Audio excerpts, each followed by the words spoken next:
శ్రీ గురుభ్యో నమ.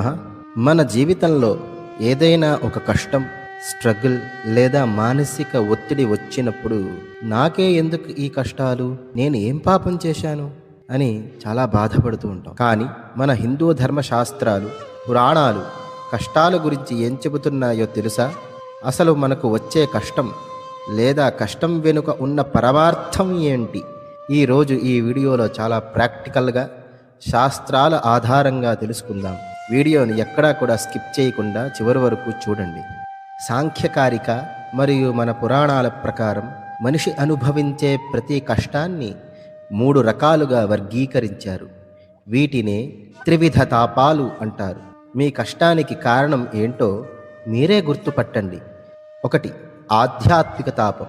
ఇది మన సొంత శరీరం మరియు మనస్సు వల్ల వచ్చే కష్టం. అంటే అనారోగ్యం, బాడీ పెయిన్స్, అలాగే మానసిక ఆందోళన, యాంగ్జైటీ, ఒత్తిడి మరియు డిప్రెషన్. ఆధిభౌతిక తాపం మన చుట్టూ ఉన్న ఇతర ప్రాణుల వల్ల కలిగే కష్టం. సమాజం నుండి వచ్చే విమర్శలు, శత్రువుల వల్ల వచ్చే గొడవలు లేదా జంతువులు, క్రిమికీటకాల వల్లే వచ్చే ఇబ్బందులన్నీ కూడా దీని కిందకే వస్తాయి. ఆది దైవిక తాపం. ఇది మన చేతుల్లో లేని కష్టం. ప్రకృతి వైపరీత్యాలు, వరదలు లేదా గ్రహస్థితులు, మన విధి, మన ఫేట్ వల్ల అనుకోకుండా జరిగే ప్రమాదాలు. శాస్త్రాలు ఏం చెబుతున్నాయంటే మనకు వచ్చే కష్టం ఏ కేటగిరీకి చెందిందో తెలిస్తే దాన్ని ఎలా ఎదుర్కోవాలో ఒక క్లారిటీ వస్తుంది. మరి ఈ కష్టాలను ఎలా తట్టుకోవాలి? భగవద్గీత 2వ అధ్యాయం 14వ శ్లోకంలో శ్రీకృష్ణుడు అర్జునుడికి ఒక అద్భుతమైన మాట చెప్తాడు. మాత్రా స్పర్శాస్తు కౌంతేయ శీతోష్ణ సుఖ దుఃఖదాహ. కృష్ణుడు అంటాడు, అర్జున, చలికాలం ఎండాకాలం ఎలాగైతే వచ్చి వెళ్ళిపోతుంటాయో జీవితంలో సుఖాలు కష్టాలు కూడా అలాగే వచ్చిపోతుంటాయి. అవి అశాశ్వతమైనటువంటివి.